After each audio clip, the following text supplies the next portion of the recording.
Hey guys, Nate here.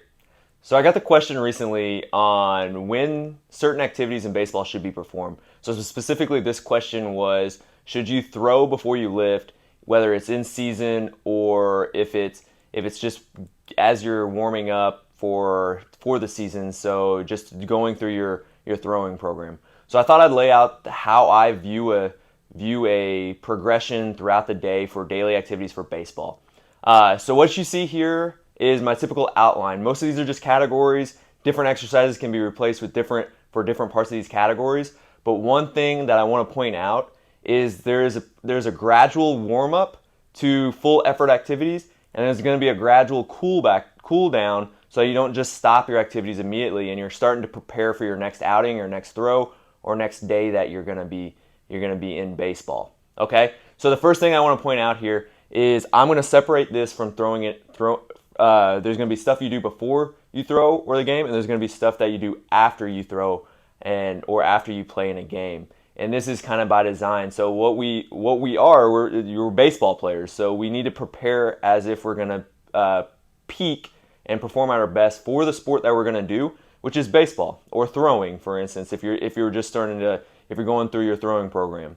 So like I said, we're gonna start off very light and then work our way into ballistic activities. So think of very low energy stuff to kind of get the body going to very high energy, high demanding activities, and then back down. You're gonna ramp back down. So to begin, we want to start to prepare our body, and some of these categories aren't used every day, but these are every category that I would say that should be planned at some point throughout your week, and this kind of encompasses all activities. So to begin, soft tissue work. Our muscles, our bodies get fatigued throughout the week, so one of the better ways to restore that tissue quality is to do some soft tissue work. So whether it's on your bicep where you're gonna be holding the muscle and going through some range of motion, or if it's your glute, finding a med ball to kind of release some of the trigger points and get the blood flow back to the tissue, that's going to help warm that body up, help get rid of some of the negative stuff that happened from the day before, and start to loosen yourself up, get some more mobility in places where you might be a little stiff. After that, I would go into your individual correctives. So these are going to be specific to each player. So hopefully you've had somebody look at you, or you've done maybe a self movement screen to find some targeted areas there that you're lacking. So whether it's shoulder flexion, upper back rotation, hip mobility, ankle mobility, this is where you would have a few exercises that are targeted directly at what those are doing. These are what most people think of almost like static stretching, where you just find a position and kind of go work in and out of, so that you're hitting some targeted mobility issues, or maybe even it's a stability issue that you need to hit. But this is directed at you, and it's still not very high effort activity. This is just getting into some movements.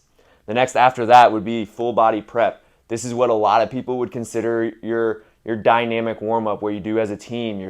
This is where you start to get your heart rate elevated, the blood going through all of your whole body, and hitting some range of motions at more of a high effort energy, so that you're starting to prepare for gameplay or for throwing. Again, if you're only throwing and you're not playing in a game, throwing is a full body exercise and not just an arm exercise. So getting the whole body ready to throw is crucial, so that you don't just work on your shoulder when you throw and you end up having shoulder problems. So really getting a full body warm up, a full body prep is very ideal before you throw.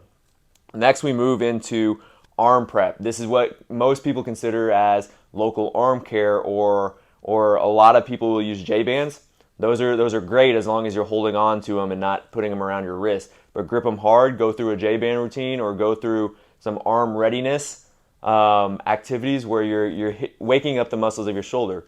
Yes, it's a full body exercise, so we need to warm up the whole body.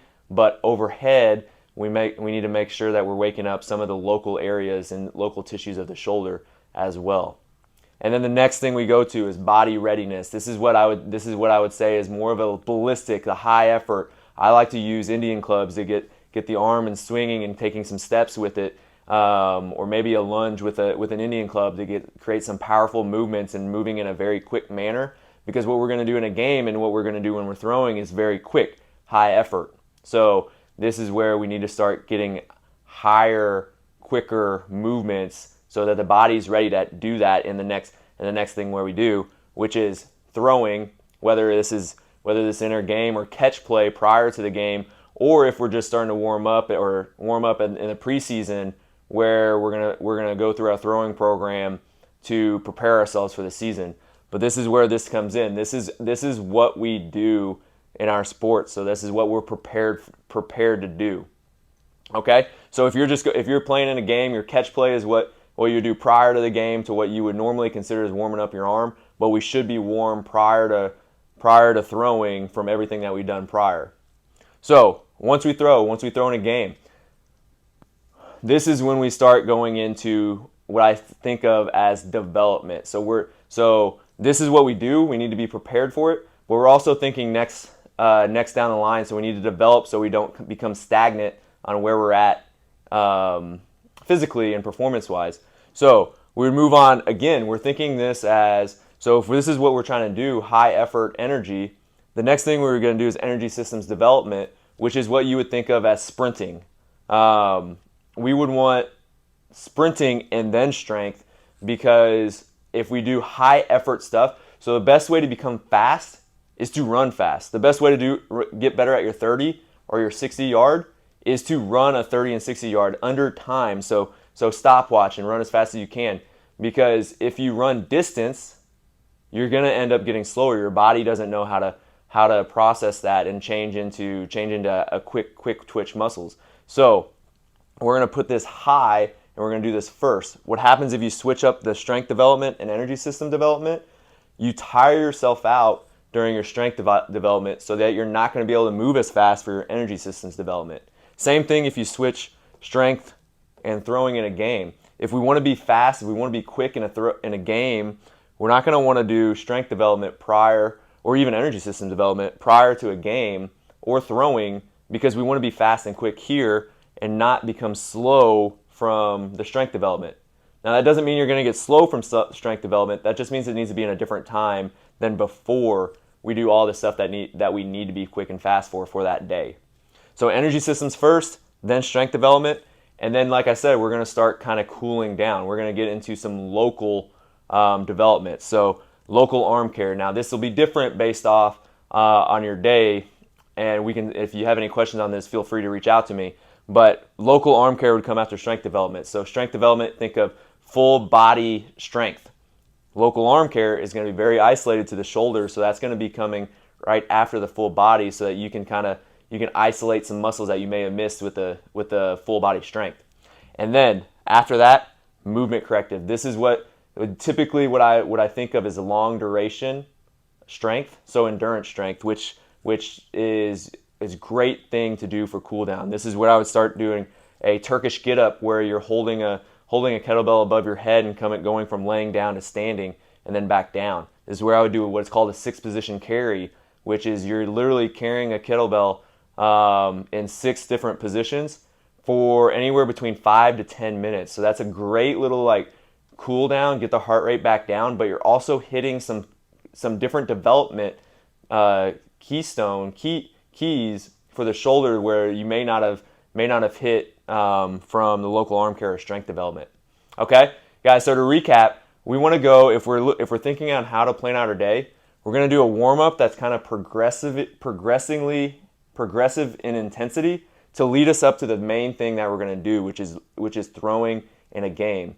And then after we throw, after our game, then we're going to want to get into the developmental side, where we're going to work on sprint, we're going to work on becoming quicker, we're going to work on coming faster, and then we're going to be working on coming stronger afterwards, so that we don't mix those up where we're actually hurting one other system because of the way that we planned it. But then we're going to work on a little isolated strength, isolated local arm care, and then also cool down completely with different movement correctives. Okay, guys? I know I threw a lot at you right there, but if you have any questions, feel free to reach out to me, and I'd be happy to talk this through with you guys. Okay? Thanks, guys.